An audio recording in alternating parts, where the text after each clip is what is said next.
여러분은 얼마나 오래 교회 다니셨습니까? 또 예수님을 믿고서 얼마나 많이 변하셨습니까? 또 사람들은 여러분을 향하여서 얼마나 다르다고 그렇게 말들 합니까?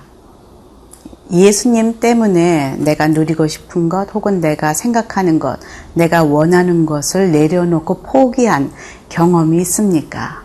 혹은 주님의 말씀 때문에 순종하기 위해서 내가 사랑할 수 없는 사람 혹은 내가 포기할 수 없는 것, 이런 것들을 사랑하고 포기한 경험이 있으십니까? 오늘 성경 말씀은 누구든지 나를 따라오려거든 자신의 십자가를 지고 자신을 부인하고 나를 따르라 라고 주님은 말씀하십니다. 한번 그 현장으로 가보겠습니다.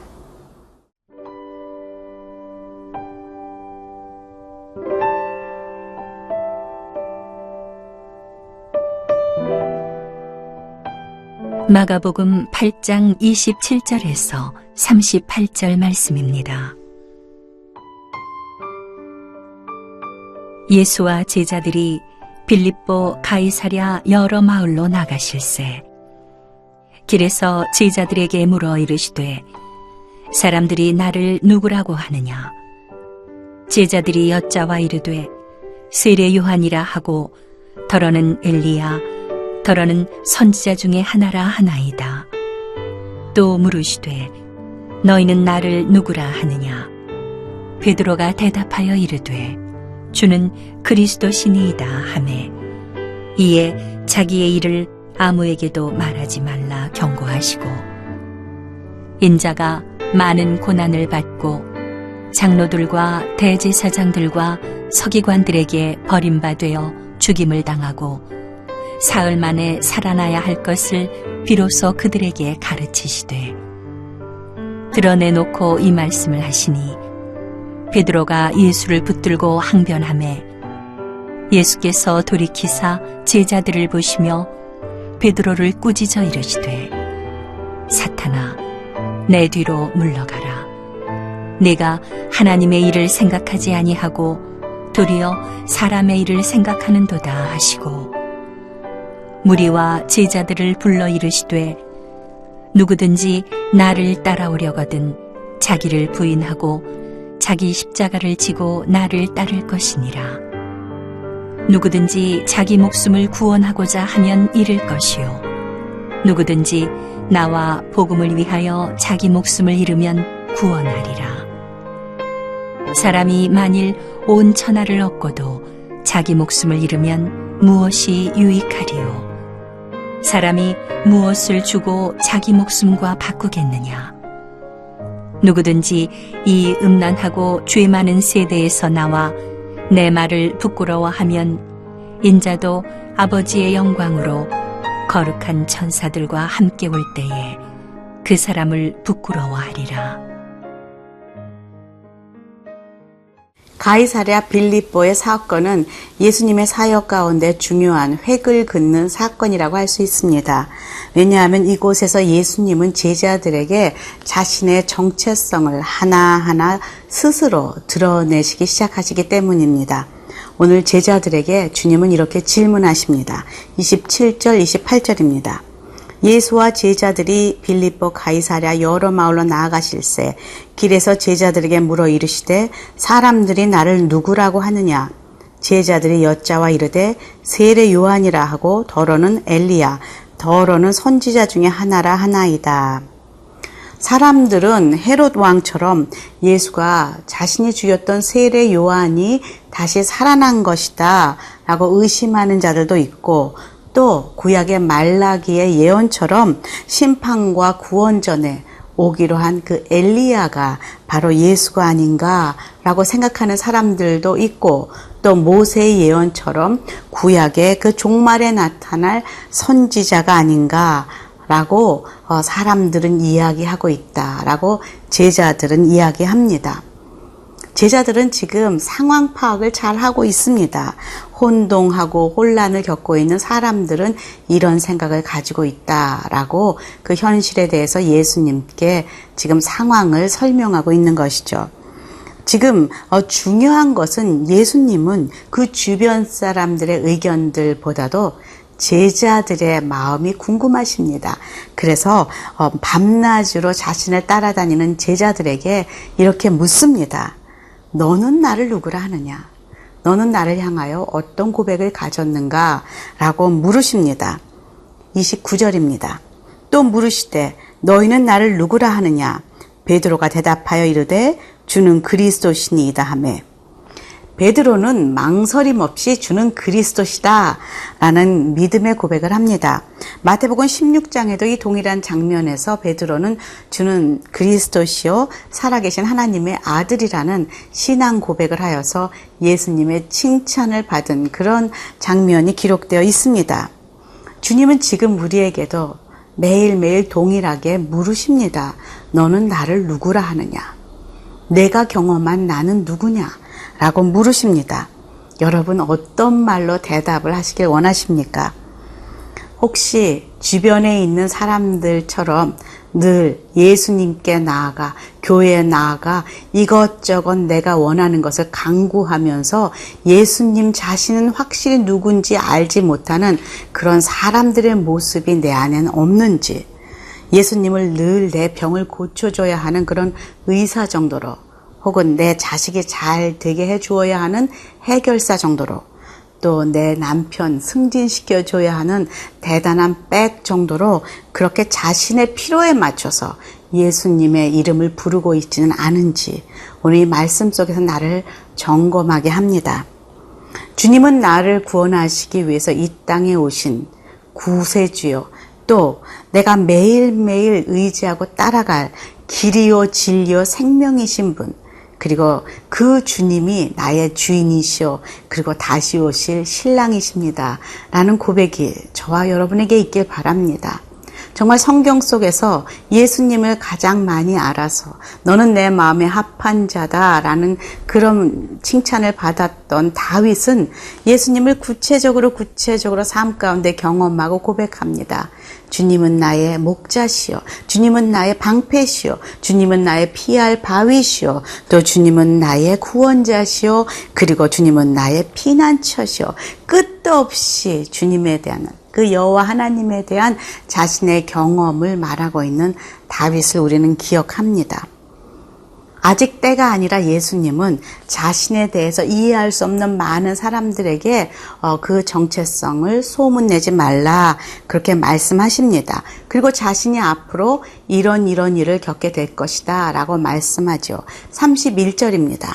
인자가 많은 고난을 받고 장로들과 대제사장들과 서기관들에게 버림받아 죽임을 당하고 사흘 만에 살아나야 할 것을 비로소 그들에게 가르치시되, 비로소라는 단어가 눈에 띄입니다.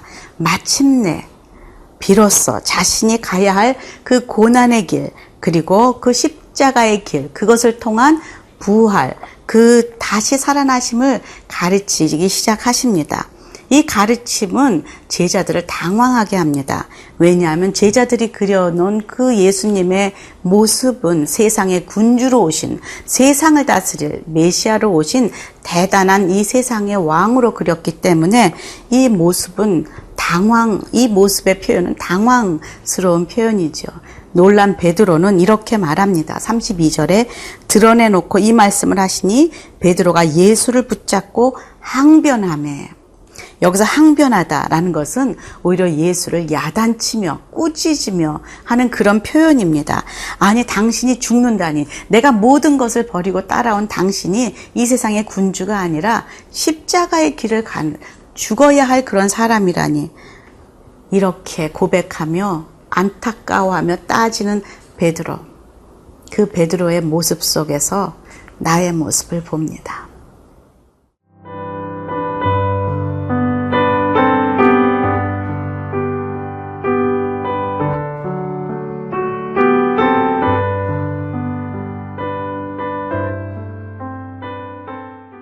예수님은 이렇게 항변하는 베드로에게 직격탄을 날리십니다. 33절입니다.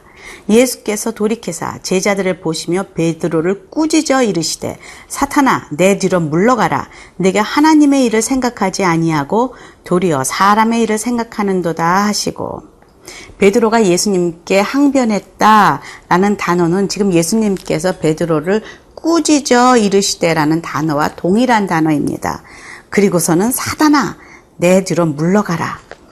아니 그렇게 칭찬하던 베드로에게 이번에는 사단이라고 부르시다니 정말 서운한 일이 아닌가라고 생각할 수 있지만, 베드로에게 사단이라 하는 것보다는 베드로에게 하나님의 일을 하는 것을 방해하는, 멈추게 하는 사단의 생각이 들어간 것에 대해서 그 사단을 꾸짖으신 그 예수님의 말씀이라는 것을 우리는 잊지 말아야 합니다. 베드로가 생각하는 그 바로 그 중심 안에는 사단의 생각이 들어가 있다는 것이죠. 믿음이 아니라 세상의 가치관, 세상의 방법을 따라서 살도록 지금 계속 추구하는 그 삶, 그것은 하나님의 일이 아니고 하나님의 생각이 아니라는 것이죠. 하나님의 뜻은 이 땅에 오셔서 고난을 받으시고 십자가를 지시는 것이 하나님의 뜻이요, 하나님의 일이지만, 사단의 뜻은 어떻게 하든지 예수님이 십자가 지는 것을 멈추게 하고 그리고 그 길을 가지 않는 것이라는 것이죠. 왜냐하면 예수님이 십자가를 지시고 죽으신 후 3일 후에 부활하는 그날, 사단은 자신이 패배하는 날임을 이미 알고 있기 때문입니다. 그래서 광야에서 40일 동안 예수님을 유혹하면서 세상의 군주로, 그저 세상을 다스릴 그런 왕으로 남기를 계속 권했던 사단의 생각이 바로 베드로의 생각과 동일하기 때문입니다. 우리는 매일매일 이렇게 영적 싸움을 싸우고 있다는 것을 잊지 말아야 합니다.